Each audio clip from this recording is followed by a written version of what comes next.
बिस्मिल्लाहिर्रहमानिर्रहीम। अस्सलाम वालेकुम। मैं हूं आपका दोस्त doctor Mohammad Faheem homeopathic clinic city Muzaffargarh से। उम्मीद करता हूं आप तमाम दोस्त खैर खैरियत से होंगे और अल्लाह पाक की दी हुई बेशुमार नेमतों का शुक्र अदा कर रहे होंगे।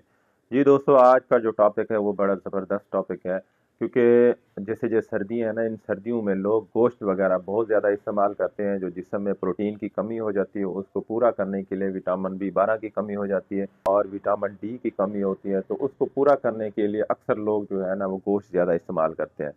तो आज मैं आपको गोश्त खाने के बड़े बेनिफिट जो है ना वो बताऊंगा। तहकीक के मुताबिक जो अफराद गोश्त ज़्यादा इस्तेमाल करते हैं उनकी 100 साल जीने के इम्कानात होते हैं, कि वो अपनी लाइफ को बढ़ा सकते हैं, वो ज़्यादा लंबा अरसा जी सकते हैं।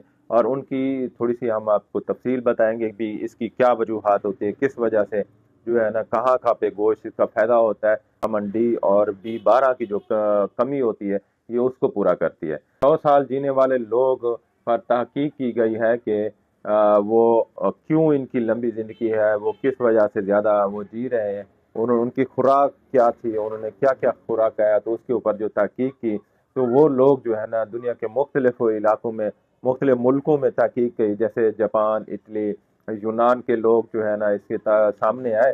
तो ये अफराद मुकम्मल सब्ज़ी खोर नहीं थे, सब्ज़ी ज़्यादा नहीं इस्तेमाल करते थे। तो उनके ऊपर जब तहकीक की गई तो वो गोश्त, मछली, अंडे और दूध का ज़्यादा इस्तेमाल करते थे, क्योंकि गोश्त, अंडे और मछली में प्रोटीन पाया जाता है।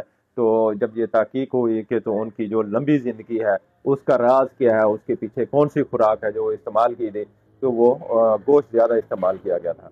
और बुढ़ापे में गोश्त और प्रोटीन क्यों ज़रूरी है, तो ये भी मैं आज आप दोस्तों से शेयर करूंगा। क्योंकि पट्ठों की जो कमज़ोरी है, जो पट्ठे कमज़ोर होते हैं, इनको रिपेयर करने के लिए वो प्रोटीन आप गोश्त जो है ना, अंडे और मछली, तो ये आप लाजमी इस्तेमाल किया करें, क्योंकि असाब बेहतर होते हैं।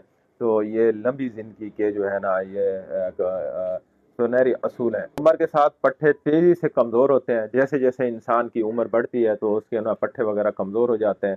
तो वहाँ पे जो है ना हाई क्वालिटी प्रोटीन जो है ना जिस्म की ज़रूरत होती है।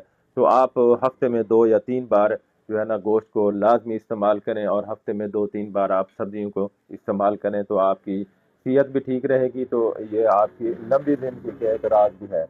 वे विटामिन B12 भी होता है इसके अंदर। ये दिमाग और असाब को महफूज करता है। यादाश्त की कमज़ोरी, डिप्रेशन, हाथ पाँव का सुन्न हो जाना, या इस एज में जैसे उम्र बढ़ती है तो उसमें डिमेंशिया के जो खतरात होते हैं वो कम हो जाते हैं। तो ये जो है ना गोश्त खाया करें, ये बुजुर्गों के जो मसाइल हैं वो कम हो जाते हैं। हड्डियों के लिए ये कैल्शियम, विटामिन डी ये ज़रूर होती है। तो ये भी इस्तेमाल करने से जो है ना ये हड्डियों में जो दर्द वगैरह होता है, ऑस्टियोआर्थ्राइटिस की जो खतरे हैं ना वो कम हो जाते हैं, फ्रैक्चर से बचाव हो जाता है। तो गोश्त, अंडे और मछली इस निज़ाम को जो है ना वो बेहतर करता है। तो गोश्त इस्तेमाल ये क़ुव्वत मदाफ़त को, ये इम्यूनिटी मजबूत करता है। ये भी गोश्त लाजमी इस्तेमाल किया करें। ये आपके जो है ना जिंक, आयरन, अमीनो एसिड, जरासीम के खिलाफ कुदरती दिफा को ये बेहतर करते हैं। तो कुछ जो है ना ज़्यादा गोश्त खाने के कुछ नुकसानात होते हैं। जैसे ज़्यादा गोश्त ना इस्तेमाल, कोई भी चीज़ आप इस हद से ज़्यादा चीज़ इस्तेमाल करेंगे, इतदाल से ज़्यादा खाएंगे, तो वो सेहत के लिए नुकसानदेह है। जैसे कि आप अगर खुराक ज़्यादा खा रहे हैं, गोश्त ज़्यादा खा रहे हैं, तो आपको यूरिक एसिड भी हो सकता है। उससे किडनी भी डिस्टर्ब हो सकते हैं, उससे आपके स्टोन भी बन सकते हैं। तो ना, जैसे मैंने आपको बताया कि हफ्ते में 2 या 3 बार इस्तेमाल किया करें, और 2-3 बार जो है ना वो आप सब्ज़ी इस्तेमाल किया करें। तो इससे जो है ना आपकी सेहत बेहतर रहेगी। ये जो है ना कुछ मैंने आपको उम्र के मुताबिक जो खुराक के कुछ सुनहरी असूल हैं। कम कैलोरीज मगर ज़्यादा ग़िज़ाएँ जो है ना, सब्जियाँ, दालें, थोड़ी मिकदार में गोश्त, मछली, अंडे और धूप, हल्की वर्जिश वाक जो है ना ये इस ज़रूर किया करें। इससे जो है ना आपकी लाइफ जो है ना वो बढ़ सकती है। आप अपनी ज़िंदगी जो है ना सेहतमंद गुजार सकते हैं।